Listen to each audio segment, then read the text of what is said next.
തിരുവനന്തപുരം ആനാവൂരിൽ മണ്ണിനടിയിൽ കുടുങ്ങിയ ആളെ രക്ഷപ്പെടുത്തി. ആലത്തൂർ സ്വദേശി ശൈലനാണ് മണ്ണിനടിയിൽ കുടുങ്ങിയത്. അരയ്ക്ക് താഴെയുള്ള ഭാഗമാണ് മണ്ണിനടിയിലായത്. ശൈലനെ നെയ്യാറ്റിൻകര ജനറൽ ആശുപത്രിയിൽ പ്രവേശിപ്പിച്ചു. ഹരികൃഷ്ണൻ വിശദാംശങ്ങളുമായി. ഹരികൃഷ്ണൻ, എത്ര സമയത്തിന് ശേഷമാണ് ഇദ്ദേഹത്തെ രക്ഷപ്പെടുത്തിയത്? ആശങ്കയ്ക്ക് സാധ്യതയില്ലെന്ന് തോന്നുന്നു.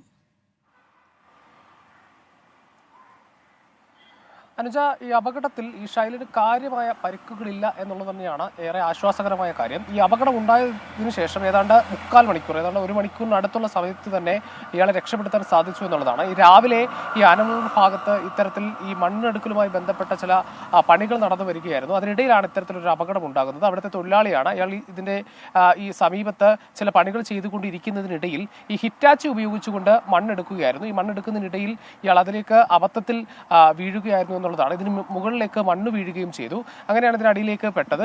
ഉടൻ തന്നെ സംയോജിതമായി ഈ ഹിറ്റാച്ചിയുടെ ഡ്രൈവർ ഇടപെട്ടു. അതിനുശേഷം ഈ ഫയർഫോഴ്സും നാട്ടുകാരും മറ്റുമൊക്കെ അവിടേക്ക് ഒത്തുകൂടി ഇയാളെ രക്ഷിക്കുന്നതിനുള്ള ശ്രമങ്ങൾ ഉടൻ തന്നെ ആരംഭിച്ചു എന്നുള്ളതാണ്. അങ്ങനെ ഒരു 45 മിനിറ്റോടകം ഇയാളെ പുറത്തെടുക്കാൻ സാധിച്ചു എന്നുള്ളതാണ്. കാര്യമായ പരിക്കില്ല, പക്ഷേ വാരിയലിന് പൊട്ടലുണ്ട് എന്നുള്ളതാണ്. ആദ്യം ഈ നെയ്യാറ്റിൻകര ആശുപത്രിയിലേക്ക് അയാളെ എത്തിച്ചിരുന്നു. അവിടെ നിന്നും ഈ വിദഗ്ധ ചികിത്സയ്ക്കായി ഇപ്പോൾ മെഡിക്കൽ കോളേജ്, തിരുവനന്തപുരം മെഡിക്കൽ കോളേജിലേക്ക് മാറ്റിയിട്ടുണ്ട്. ഏതായാലും ഏറെ ആശ്വാസകരമായ കാര്യം എന്ന് പറയുന്നത് ഇങ്ങനൊരു അപകടം ഉണ്ടായിട്ടും കാര്യമായ പരിക്കുകളില്ല എന്ന് തന്നെയാണ്. അയാളുടെ ജീവൻ രക്ഷിക്കാൻ കഴിഞ്ഞു എന്നുള്ളത് തന്നെയാണ് അനുജ.